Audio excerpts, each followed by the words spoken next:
Well, millions of people in the Northeast face another day of dangerous cold from the deadly polar vortex as the Midwest deals with the lingering effects of the frigid blast. The feels-like temperature is far below zero from Minnesota to Maine this morning, and at least 20 deaths are connected to the storm. Dramatic warming is ahead before another brutal winter system is expected to sweep across the country next week. Adriana Diaz is in Chicago, where the cold weather broke records. Adriana, good morning. Good morning. While the peak of the polar vortex has passed over the Midwest, it is still in the single digits here. And Chicago got another dusting of snow last night on top of the already frozen ground and icy waterways.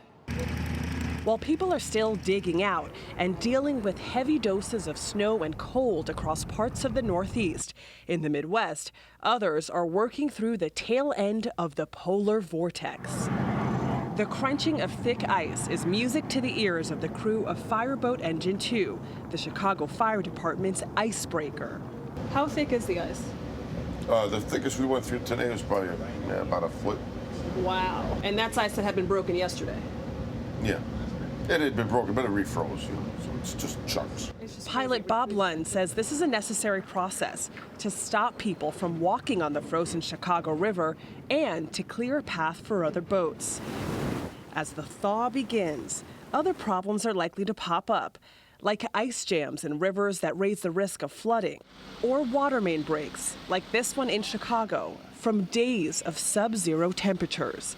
In Milwaukee County, police are investigating 2 additional deaths that might be connected to the extreme cold.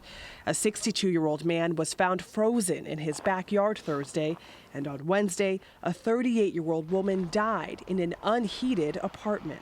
I'm still kind of in shock, like knowing that a lady just died upstairs, that she just froze to death. Below average temperatures might return to the Midwest and the Northeast next week, but if there's any good news, it's that it likely won't be as cold as this week's polar vortex. John.